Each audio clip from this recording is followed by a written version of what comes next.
Good morning children. ఈరోజు రాజ్యాంగ దినోత్సవ శుభాకాంక్షలు. దాని గురించి తర్వాత మాట్లాడుకుందాం. ముందు ఇక్కడ మనకి ప్లెడ్జ్ ఇచ్చారు, అందరం ప్లెడ్జ్ చెప్పుకుందాం. భారతదేశ పౌరుడనైన నేను పౌరులు, సంస్థలు లేదా పౌర సంస్థల మధ్య ప్రతి వివాదం శాంతియుత మార్గాల ద్వారా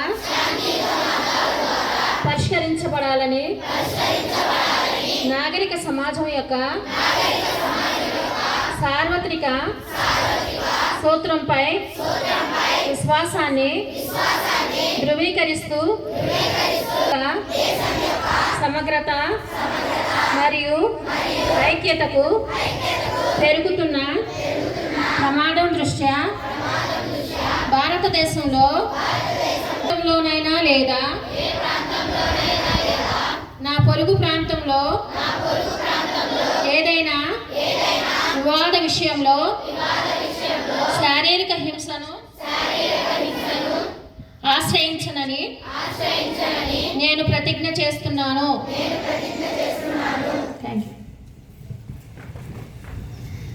ఈరోజు రాజ్యాంగ దినోత్సవం అనగా 75 సంవత్సరాలు పూర్తి చేసుకుంది. అంటే రాజ్యాంగం అంటే తెలిసిన వాళ్ళు కొంతమంది, రాజ్యాంగంలో అంటే తెలియని వాళ్ళు చాలామంది ఉన్నారు. సరే, దానిలో ఏముందో ఏం లేదో తెలిసినా తెలియకపోయినా మన దేశాన్ని, మన దేశ ప్రజలందరినీ సమానంగా కాపాడుకుంటూ వస్తున్నది ఏంటి అని అంటే రాజ్యాంగం మాత్రమే. ఎందుకంటే మన దేశం లాగానే ఇతర దేశాలు, అనేక దేశాలు వలస పాలనలో ఉన్నాయి. అనేక దేశాలు స్వతంత్రం పొందుకున్నాయి. కానీ భారతదేశం ఒక్కటే ఎన్నో సవాళ్ళు వచ్చినాయి. చైనాతోనూ పాకిస్తాన్తోనూ పరోక్షంగా ప్రత్యక్షంగా యుద్ధాలు వచ్చినాయి. పంజాబ్లోను కాశ్మీర్లోను ఉగ్రవాదం వచ్చింది. ఇలాంటి పరిస్థితులు మరి దేశంలో అనేక సంక్షోభాలు వచ్చినాయి. అన్నిటిలోనూ కూడా మరి మన దేశంలో మరి విభిన్న కులాలు, మతాలు, జాతులు ప్రజలు నివసిస్తూ ఉన్నారు. ఇంత ప్రజలందరినీ నిలబెట్టింది ఏంటి అని అంటే ప్రజాస్వామ్యం.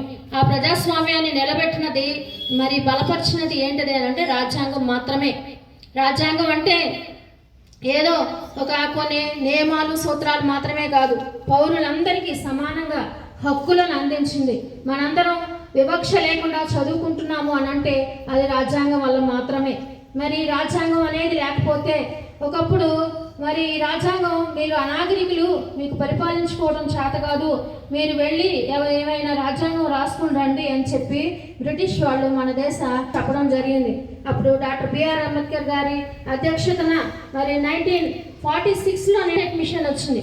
క్యాబినెట్ మిషన్ వచ్చినప్పుడు ఏం చెప్పింది అని అంటే ఇక్కడ ఒక రాజ్యాంగం అవసరమై ఉంది, ఈ దేశ ప్రజలకు స్వతంత్రం ఇస్తే వీళ్ళు పరిపాలించుకోవడానికి వీళ్ళకి చాది కాదు కాబట్టి కొన్ని నియమాలు కావాలి అని చెప్పారు. చెప్పినప్పుడు మరి అంబేద్కర్ గారు, తర్వాత ఇంకా చాలామంది, జవహర్లాల్ నెహ్రూ గారు, మరి స్త్రీలైతే రాజ్యాంగ పరిషత్ సభలో 15 మంది స్త్రీలు కూడా తమ వాదనను వినిపించడం జరిగిన గొప్ప మరి నియమాలను పెట్టి 75 సంవత్సరాలుగా మన దేశంలో రాజ్యాంగం అనేది మనందరికీ కూడా అనేకమైనటువంటి అందరినీ సమానంగా కాపాడుకుంటూ వస్తుంది. మరి కుబేరులైనా సరే, మరి కూటికి లేని వాళ్ళైనా సరే నిల్చుని ఓటేస్తున్నారంటే అది రాజ్యాంగం వల్ల మాత్రమే.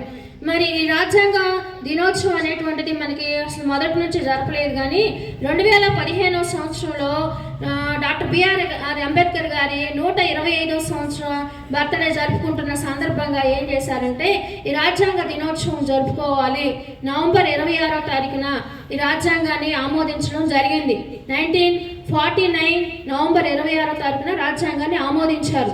మరి ఈ రాజ్యాంగం రాయడానికి ఎంత సమయం పట్టిందంటే 2 సంవత్సరాల 11 నెలల మరి 18 రోజులు పట్టింది. మంచి ఎక్కడున్నా స్వీకరించమంటారు.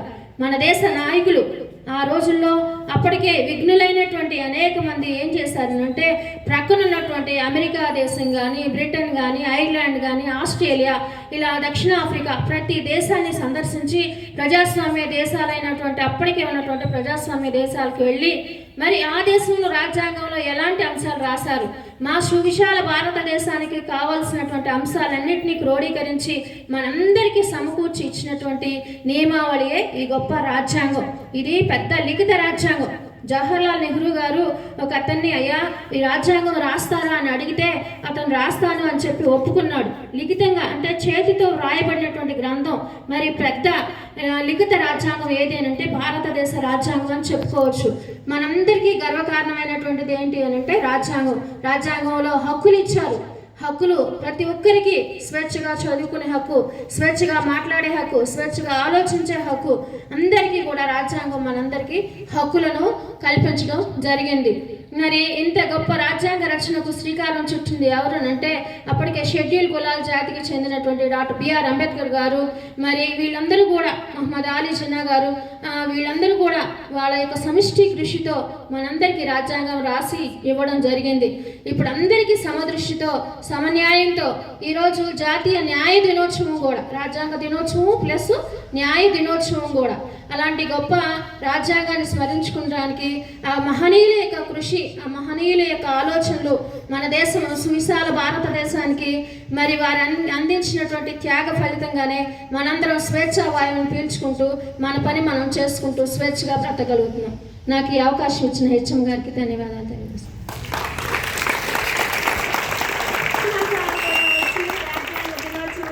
విద్యార్థులకు తెలియజేయవలసిందిగా కోరుతున్నాం.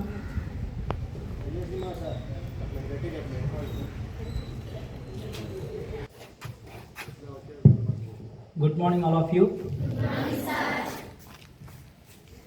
ఈరోజు రాజ్యాంగ దినోత్సవం, దీన్నే సంవిధాన్ దివస్ అని కూడా అంటారు, మీకు తెలుసు.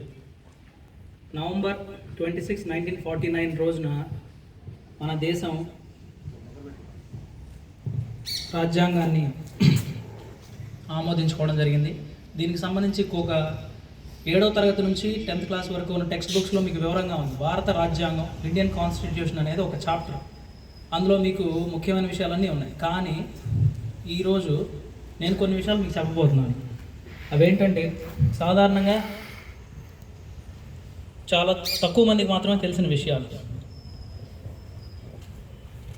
మన భారతదేశంలో ప్రధానమైన మతాలు మీకు తెలుసు: హిందూ, ఇస్లాం, క్రిస్టియానిటీ. హిందూ మతానికి పవిత్ర గ్రంథం తెలుసా మీకు? హిందూ మతానికి భగవద్గీత, రామాయణం, మహాభారతం ఇలా ఎన్నో ఉన్నాయి. ఇస్లాంకి ఖురాన్, క్రిస్టియానిటీకి హోలీ బైబిల్. మరి ఆ మతాలకి ఆ పవిత్ర గ్రంథాలని ఆయా మతాల్లో చెప్పే దేవుళ్ళు ఆ ప్రాఫిట్స్కి ఇవ్వడం జరిగింది, అంటే ప్రవక్తలకు ఇవ్వడం జరిగిందని తెలుసుకున్నాం. కానీ భారతదేశానికి కూడా ఒక పవిత్రమైన గ్రంథం ఉంది. అది అందరికీ, అదేంటది మీ అందరికి తెలుసా? ఇండియన్ కాన్స్టిట్యూషన్, భారత రాజ్యాంగం. మరి ఈ రాజ్యాంగాన్ని ఏ దేవుడైనా మనకి ఇచ్చాడా? చెప్పండి. ఏ దేవుడు మనకి ఇవ్వలేదు. దీన్ని మనమే మన ప్రయోజనార్థం, అంటే మనకి యూస్ఫుల్గా ఉండాలని మనమే రాసుకోవడం జరిగింది. మరి ఈ రాజ్యాంగాన్ని రాయడానికి మనకింతకు ముందు మనం ఎదుర్కొన్న ఎన్నో అనుభవాలు, ప్రపంచం మనకిచ్చినటువంటి ఎంతో జ్ఞానం, వీటన్నిటిని యూజ్ చేసుకొని మనం ఈ రాజ్యాంగాన్ని మనమే రాసుకోవడం జరిగింది. మరి మన రాజ్యాంగాన్ని రాయడానికి మనకు ఒక రాజ్యాంగ పరిషత్ అవసరమైనది. మరి రాజ్యాంగ పరిషత్కి చైర్మన్ ఎవరు చెప్పండి? డాక్టర్. రాజ్యాంగ పరిషత్ చైర్మన్ ఎవరు? డాక్టర్ బాబు రాజేంద్ర ప్రసాద్ గారు. ఈయన అధ్యక్షతన రాజ్యాంగ పరిషత్ ఏర్పాటైంది. ఈ రాజ్యాంగ పరిషత్కి ఒక సింబల్ ఉంది. ఇది అందరికీ తెలియాల్సిన విషయం. ఆ సింబల్ ఏంటో తెలుసా మీకు? Symbol of constituent assembly. దీని గుర్తు ఒక ఎలిఫెంట్, ఏనుగు. ఎందుకు ఏనుగుని తీసుకున్నారు? ఇంకా మెరుగైన జంతువులు ఉన్నాయి కదా. ఎందుకు ఏనుగుని తీసుకున్నారంటే హిందూ పురాణాల ప్రకారం ఏనుగు అనేది వినాయకుడి అవతారంగా భావిస్తారు. తెలివికి, శాంతికి, శక్తికి, ఐక్యతకు ఇది చిహ్నంగా ఉంటుంది. ఇంకొక విధంగా చూస్తే భారత రాజ్యాంగాన్ని లార్జెస్ట్ కాన్స్టిట్యూషన్ అని కూడా అంటారు, అంటే అతిపెద్ద రాజ్యాంగం అంటారు. మరి జంతువుల్లో కూడా అతిపెద్దగా ఉండేది ఏనుగే కాబట్టి మన రాజ్యాంగ పరిషత్కి ఆ ఎలిఫెంట్ని సింబల్గా తీసుకోవడం జరిగింది. నెక్స్ట్, ఈ ఇండియన్ కాన్స్టిట్యూషన్కి ఒరిజినల్ టెక్స్ట్ని ముందు సొంత హ్యాండ్ రైటింగ్తో రాయడం జరిగింది, ప్రింట్ కాదు ఇది. ఆ రాసిన వ్యక్తి ప్రేమ్ బిహారీ నారాయణ్ రైజైదా. ఈయన తన స్వహస్తాలతో ఓన్ హ్యాండ్ రైటింగ్తో ముందు ఈ అతిపెద్ద రాజ్యాంగాన్ని రాయడం జరిగింది. అట్లాగే దీనికి ప్రతి పేజ్ని డిజైన్ చేశారు ఎవరు? రవీంద్రనాథ్ ఠాగూర్ గారు, మీకు తెలుసు. ఆయన స్థాపించినటువంటి ఒక స్కూల్ ఉంది, అదేంటది తెలుసా మీ అందరికి ఎవరికైనా? శాంతి నికేతన్ అని ఒక స్కూల్ని ఎస్టాబ్లిష్ చేశారు ఈయన. ఆ శాంతి నికేతన్లో ఒక ఇద్దరు వ్యక్తులు, ఎవరు వాళ్ళు చూడండి,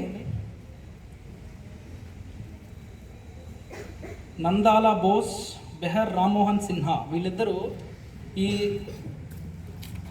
ప్రతి పేజ్ని డిజైన్ చేయడంలో ఎంతో ముఖ్యమైన పాత్రను పోషించడం జరిగింది. నెక్స్ట్, మన రాజ్యాంగంలో ఓవరాల్గా 146,385 పదాలు. ప్రపంచంలోని అతిపెద్ద రాజ్యాంగం ఎందుకు అంటున్నాం అంటే 146,385 పదాలు. మరి తయారైనప్పుడు 395 ఆర్టికల్స్, 22 భాగాలు, 8 షెడ్యూల్స్. మరి ప్రస్తుతం 12 షెడ్యూల్స్ ఉన్నాయి, 448 ఆర్టికల్స్ కూడా ఉండడం జరిగింది. ఇక మన రాజ్యాంగాన్ని లైవ్ డాక్యుమెంట్ అంటారమ్మా. లైవ్ డాక్యుమెంట్, సజీవ పత్రం అంటారు. ఇది నిర్జీవమైనది కాదు. కొన్ని దేశాల్లో రాజ్యాంగం అనేది ఒక కాగితం ముక్కగా మిగిలిపోయింది, దానిలో ఉన్న అంశాలు నిజంగా అమలు చేయడానికి అవకాశం లేకుండా పోయింది.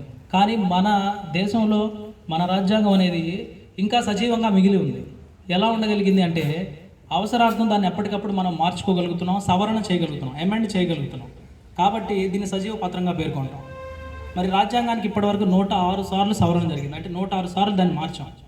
మొదటి సవరణ 1951లో జరిగింది భూ సంస్కరణలకు సంబంధించి.